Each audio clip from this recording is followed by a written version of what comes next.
बड़ी आशा लेकर कैलाश से आया हूँ। शंकर भगवान हाथ में भिक्षा के पात्र लिए खड़े हैं नंदालय के द्वार में, किंतु माँ यशोदा भगवान शंकर के जो आवाज को, वाणी को सुन नहीं पा रहे।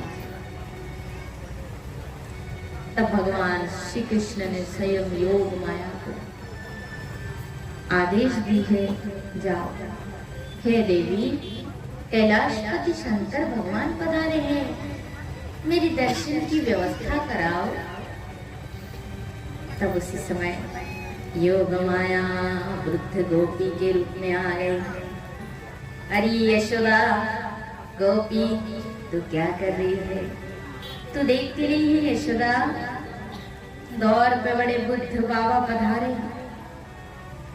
यशोदा एक बार अपनी गोपाल का दर्शन करा दे, जोगी बाबा का आशीर्वाद दिला दे। तेरे गोपाल को यदि जोगी बाबा का आशीर्वाद मिल जाएगा ना, तो तेरा गोपाल का कल्याण हो जाएगा। मैया ने बोली नहीं नहीं, बिल्कुल नहीं। अरे वृद्ध वय वृद्ध चाची मेरी, ब्रज में आजकल ना जाने कितने संत साधु आ रहे हैं मेरे गोपाल के दर्शन करने के लिए, किंतु बाद में पता चलता है कि वो कोई साधु नहीं था, वो वास्तव में एक राक्षस था। इसलिए मैं तो अपनी लाल का दर्शन नहीं कराऊंगी। माँ यशोदा ने क्या किए, बड़े पात्र में दही माखन छना फल कुछ अन्न भोग प्रसाद लिए, बहुत हीरे मोती से बने हुए बहुत मूल्यवान एक हार ले लिए दक्षिणा के लिए। उस पात्र को लेकर माँ यशोदा द्वार पे गई, रास्ते पे जो वहां गई और बोली बाबा बाबा आप पधारे हमारे घर, बहुत अच्छा है जोगी बाबा, इस प्रसाद को लीजिए और हम पर प्रसन्न होइए।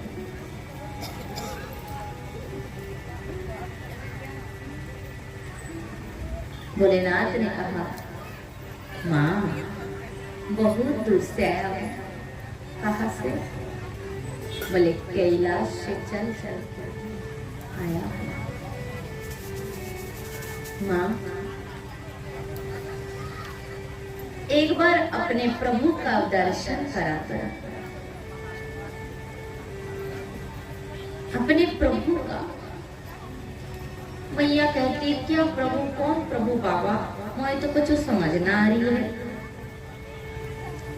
तो भोले बाबा कहते हैं मैया तुम्हारे घर के जो नन्हे से गोपाल है ना, शिशु है ना, वही तो मेरे प्रभु है मैया। उन्हीं के दर्शन के लिए मैं कैलाश से इतने लंबे रास्ता, इतना दूर से मैं चल चल मैया एक बार दिखा दे अपने लाल का रूप।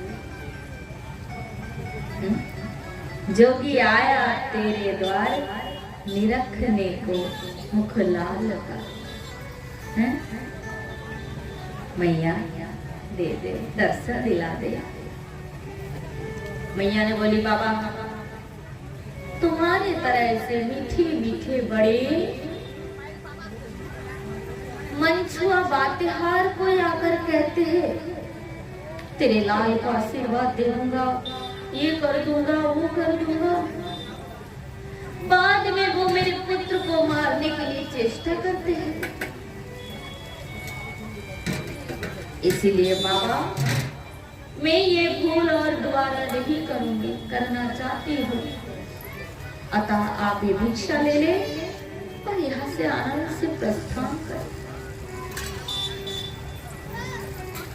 भोले बाबा ने कहा, माँ मैया तेरा कोई दोष नहीं, मुझे लगता है कि मेरी भाग्य में प्रभु का दर्शन नहीं, किंतु हे गोविंद प्रभु तुम तो सब जगह हो, तुम भी जान रखो। हे प्रभु आज यदि तुमने मुझे दर्शन नहीं दिया तो इस वृंदावन में जमुना जल में अपना प्राण का मैं त्याग कर दूंगा। दर्शन के बिना वृंदावन से मैं नहीं जाऊंगा। भगवान शंकर रोते रोते वहां से चले गए। श्री सुखदेव मुनि कहते, परीक्षित भक्त जब भगवान के लिए आकुल व्याकुल हो जाता है तो भगवान भी अपने भक्त के लिए व्याकुल हो जाते हैं। कि साधुवा हृदयम्यं साधुना हृदयं त्वां मदन्यत्य न जानन्ति नाम तेभ्यो मनागपि अहं भक्तो पराधीन स्वतंत्र युवद्विज साधवे गस्त हृदय भक्त जनप्रिया।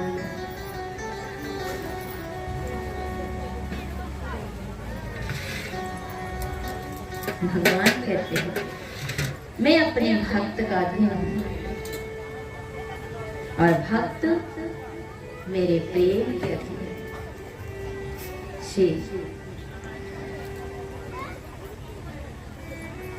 भगवान शंकर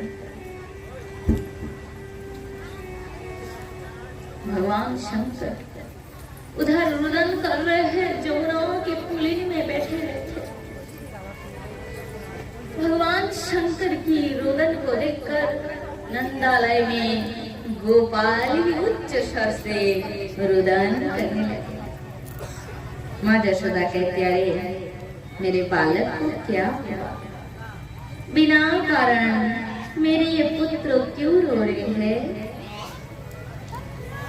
विविध भाव से माँ यशोदा चेष्टा करती है, कहीं मेरे पुत्र को भूख तो नहीं लग गया, कहीं मेरे पुत्र को विश्राम के लिए तो समय नहीं चाहिए, तो मैं उसे पलंग पे सुला दूं गोद से।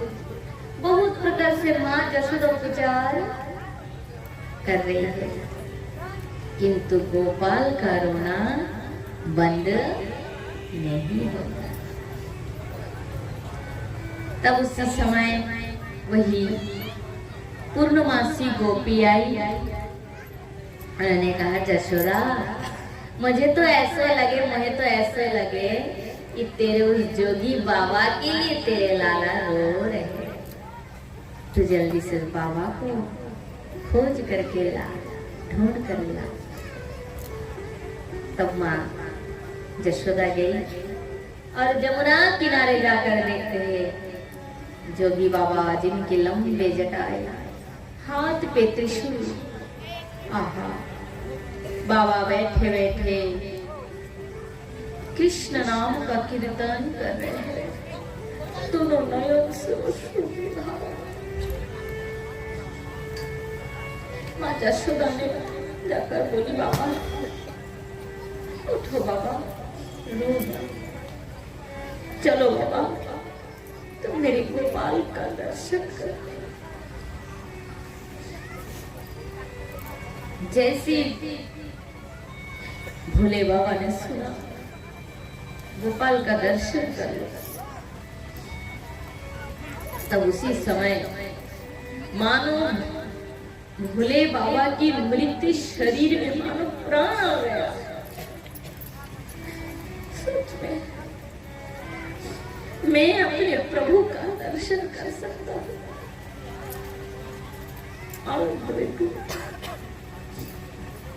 माँ यशोदा आगे आगे आ रहे, भोले बाबा पीछे पीछे जा रहे। और जो शंकर भगवान कहते माँ तुमने ऐसे कौन से पुण्य कर्म किया जिसके कारण आज अखिल विश्व ब्रह्मांड की स्वामी तुम्हारे पुत्र रूप में तुम्हारे घर में विराजमान है।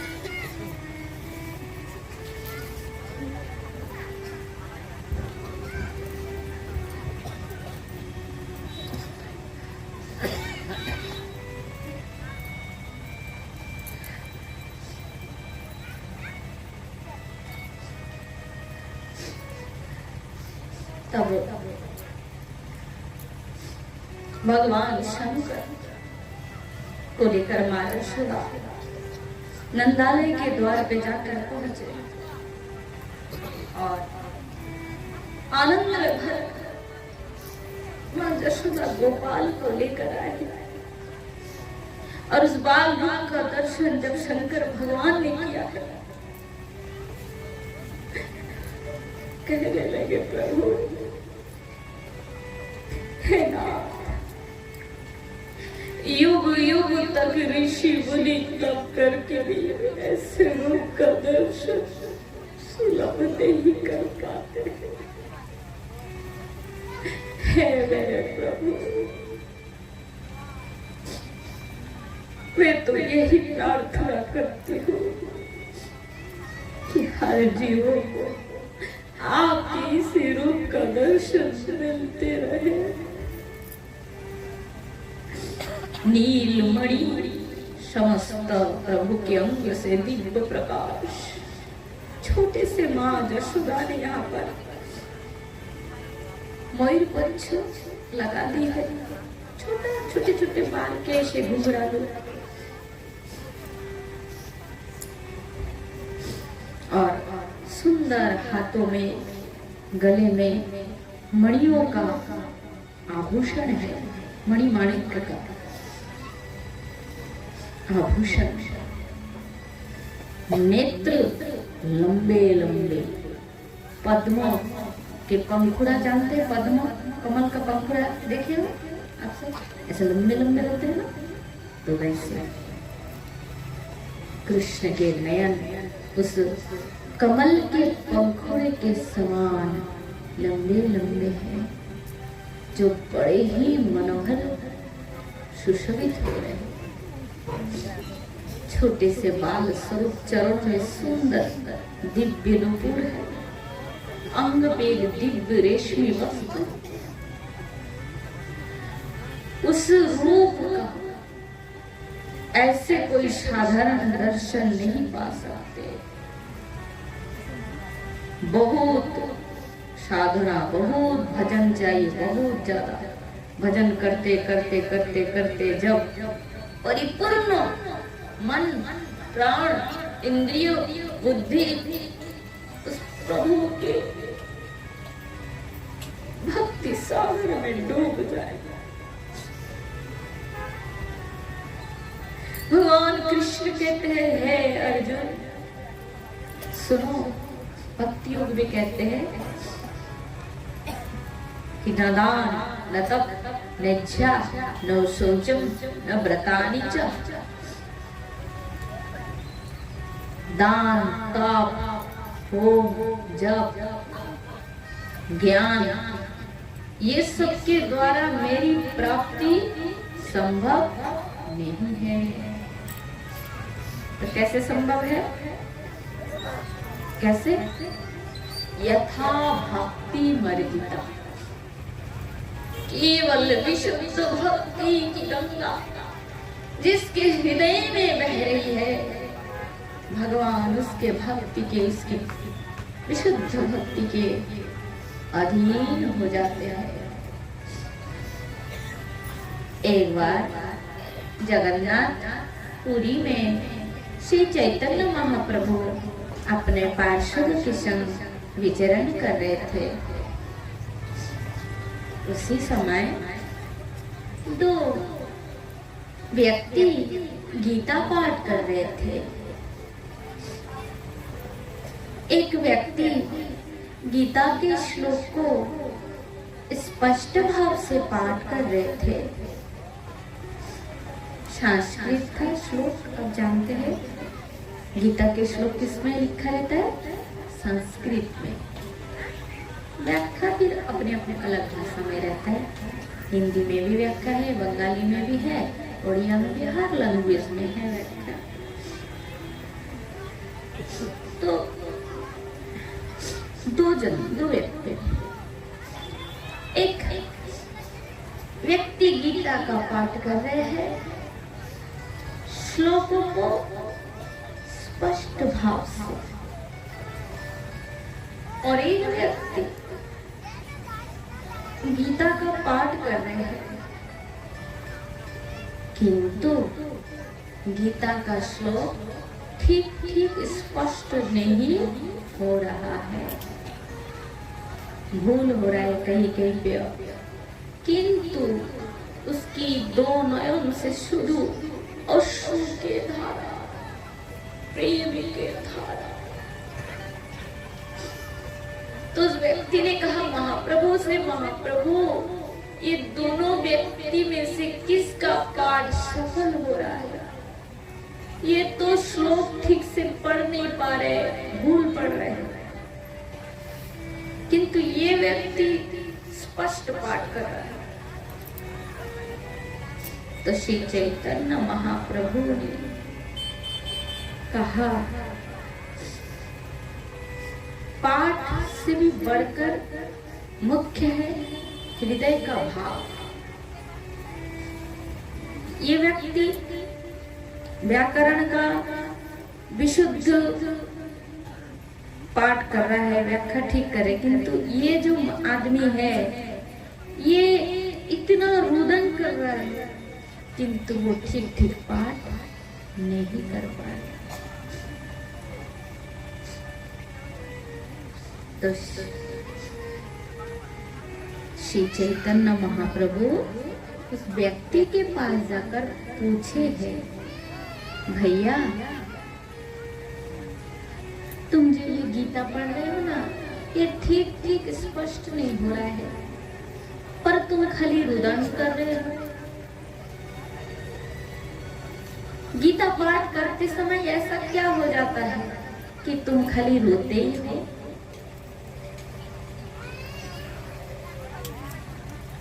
महाप्रभु के चरणों में गिरकर उस आदमी ने कहा, प्रभु मैं भी गीता का श्लोक ठीक ठीक पढ़ना चाहता हूँ, किंतु जैसे ही गीता का श्लोक में आरंभ करता मेरे नेत्र के सामने से कृष्ण आ जाता है। रात सोने का एक दिव्य रथ है, उस रथ के ऊपर सारथी के रूप में स्वयं मेरे श्री कृष्ण विराजमान है। उस रथ के रथ स्वयं श्रीमान अर्जुन है। उस दृश्य को जब मैं देखता हूँ तो मैं अपने इस मन को अपने अधीन नहीं रख पाता। तब क्या होता है? तब मेरे नेत्र से अश्रुधारा निकलते रहते हैं और गीता का श्लोक कौन सा शब्द ठीक से उच्चारण हो भी पाता है, कोई नहीं भी हो पाता है। प्रभु मैं जानता हूँ कि मुझसे अपराध हो रहा है। तो महाप्रभु ने कहा, नहीं भैया तुम्हारा कोई अपराध नहीं हो रहा है, वास्तव में तुम्हारा ही गीता पाठ करना सफल हो गया है। गीता भागवत रामायण